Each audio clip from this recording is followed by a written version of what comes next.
ఈరోజు this is only beginning. Okay,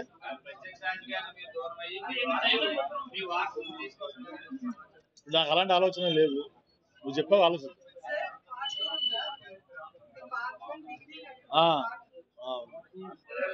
ప్రాంతాలు గురించి కాదు, ప్రజలు ఏం ఆదరిస్తున్నారంటే ప్రజలు ఒక నమ్మకం విశ్వాసంతో ఒక నాయకత్వాన్ని ఎన్నుకుంటారు. ఎన్నుకున్నప్పుడు ప్రజల ఆకాంక్షలకు అనుగుణంగా పనిచేయాల్సిన బాధ్యత ప్రతి పార్టీ మీద, ప్రతి నాయకుడి మీద ఉంటుంది. ఆ ఆకాంక్షల్ని నెరవేర్చడంలో విఫలమైనప్పుడు వచ్చేటువంటి ఇబ్బందులు ఇవన్నీ. సో జనరల్గా ఏంటంటే ప్రతి నాయకుడు కూడా ఎలక్ట్ అయ్యే ముందు ఎమ్మెల్యేగా కానీ, సీఎం ముఖ్యమంత్రిగా కానీ ప్రజలు యాస్పిరేషన్స్ అనుగుణంగా పనిచేస్తామని చెప్తారు, పనిచేస్తామని నమ్మిస్తారు. ఒకసారి ఆ సీట్లో కూర్చున్న తర్వాత ప్రజల ఆకాంక్షల్ని అనుగుణంగా మర్చిపోయి వాళ్ళ ఆకాంక్షలకు అనుగుణంగా పనిచేయడం మొదలు. సో దానివల్ల ఈ గ్యాప్ వస్తుంది, దానివల్ల ఈ ఫలితాల్లో తారుమారు అవడం జరుగుతుంది. సో వచ్చిన తర్వాత అయినా, కనీసం ఫలితాలు వచ్చిన తర్వాత అయినా కూడా మనం ఒక విశ్లేషణాత్మకమైనటువంటి విమర్శనాత్మకమైనటువంటి ఒక ఆలోచన, ఒక బ్రెయిన్ స్ట్రోమింగ్ చేసుకుని ముందుకెళ్తారు. ఏ రాజకీయ పార్టీ అయినా, ఏ రాజకీయ నాయకుడు. అది జరగలేదు కాబట్టి నేను నిర్ణయం తీసుకున్నాను. చూస్తాం, రాష్ట్రం విడిపోయింది, మరి 2 రాష్ట్రాలు విడిపోయిన తర్వాత మన రాష్ట్రం ఎలా ఉంది, ఆంధ్రప్రదేశ్ రాష్ట్రం, పక్క రాష్ట్రం తెలంగాణ ఉంది, మనం చూస్తాం. సో వాళ్ళు అలా బుల్లెట్లా దూసుకుపోతున్నారు, మనం ఇలా ఉన్నాం. సో దీనికి మనం ఎవరు అనేది ప్రజలు మనం కూడా ఆలోచించాలి. ప్రతి మనిషికి అది చెప్పినట్టు వ్యక్తిగత సినిమా చెప్పిన ఉంటుంది ఎజెండా, కానీ వ్యక్తిగత ఎజెండా కానీ సొసైటీ ఎజెండా అనేది చాలా ఇంపార్టెంట్. సొసైటీ ముందుకెళ్తే మనం ముందుకెళ్తాం, మనం ముందుకెళ్ళిన సొసైటీ ఎలా పోతే ఉపయోగం.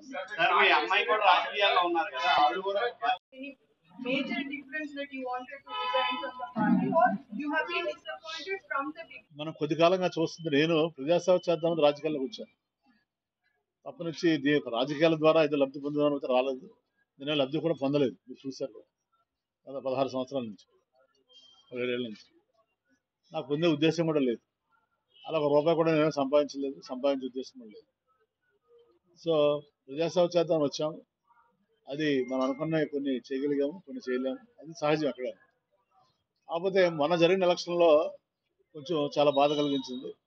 ఎందుకంటే 5 సంవత్సరాలు ప్రజల మధ్యన ఉండి 7-8 గంటల రోజుకి గడప గడపకి తిరిగి మరి సుమారు 3,70,000 ఓటర్లు ఉన్నారు భీమిలి నియోజకవర్గం.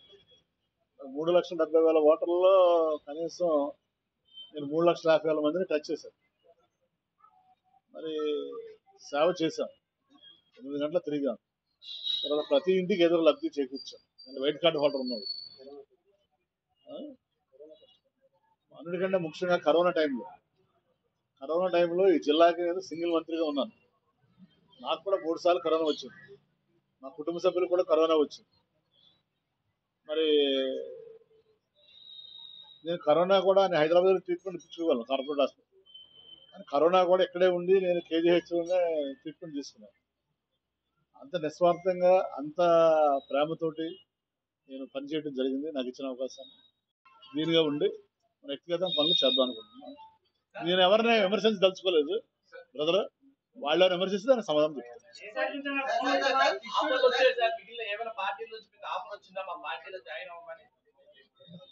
వస్తే రాకుండా ఉంటాయి అన్ని కాదు. ఇప్పుడు నేనే అది కాదయ్యా, నేనే కొన్నాళ్ళ పాటు దూరంగా ఉందాం అనుకుంటున్నాను. చెప్తాను కదా మీకు అదే.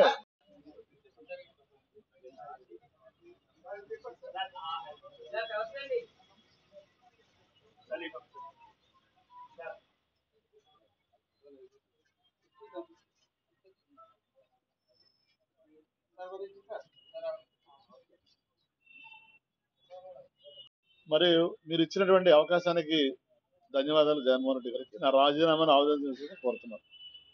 అదే కాపీలని మన విజయసాయిరెడ్డి ఆర్సీ గారికి, పార్టీ అధ్యక్షులు వివా అమర్నాథ్ గారికి, అలాగే సెంట్రల్ ఆఫీస్ కూడా పంపిస్తారు.